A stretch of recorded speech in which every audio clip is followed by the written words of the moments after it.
2057. Earth's resources are completely depleted. A race to claim every ore-bearing rock in the solar system begins.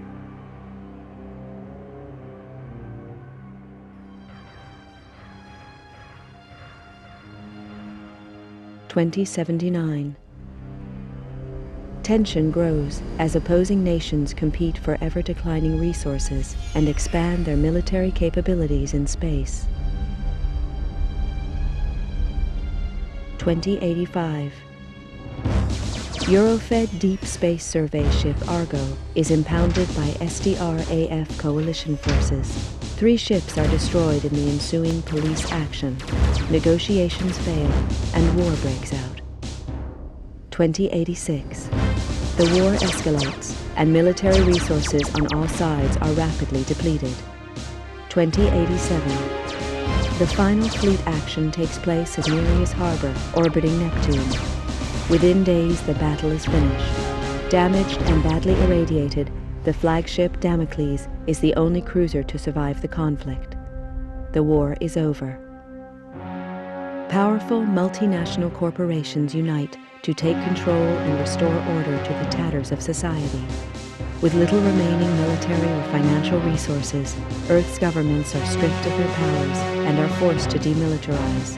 The construction of capital-class armed spacecraft is outlawed. 2089. The corporations continue the exploitation of space, making vast profits to further strengthen their position.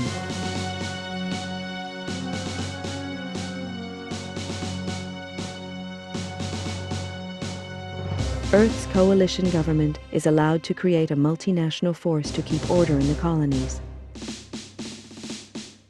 The government police are born.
I never intended to join the G-Police. A lot of vets did after the collapse, but I'd seen enough killing. And killing's what it's all about. When they first hit the colonies, the G-Police operated like any other Earth-based force. They got slaughtered by the truckload, and it was clear that the frontiers required more forceful policing. Close air support was introduced in the shape of the AG-60 Havoc. I'd flown these babies on Mars during the war, and they were past their prime even then. Lack of funding from Earth means that these ships are still in frontline service. Second-hand machines flown by second-hand crews. Which doesn't make the job any easier. G-Police are supposed to represent government authority in the colonies, but I knew the score. Most smart cops did now. Keep the population under control and try and turn a blind eye to any shady corporation deals. G-Police are all volunteers, usually vets with time on their hands. There's a few high-minded idealists who think they can make a difference, but the majority are just running from problems back on Earth. The G-Police ask no questions. If you're willing and you're up to it, you're in. Elaine Slater was one of the idealists. She was on her 4th tour as a Havoc pilot on Callisto, and now she's dead. Another good cop among many. They don't keep count anymore, but Elaine Slater was different. She was my sister. The inquiry gave a verdict of suicide linked to stress and depression. I didn't buy that. Elaine had won commendations for closing a couple of big cases, and she'd even hinted at a new romance. Depression just didn't fit the picture. If I didn't believe the suicide verdict, that left only one option. Someone murdered her and went to the trouble of covering it up. I had to know the truth. With a couple of street contacts and most of my savings, I bought a new identity and signed up as a Havoc pilot in the colonies. My military record got me a posting to the main hotspot, Callisto, to Elaine's old unit. I knew I'd have to watch my back out there. If anyone found out I was Elaine's brother, I was as good as dead. Welcome to Callisto, Mr. Taylor.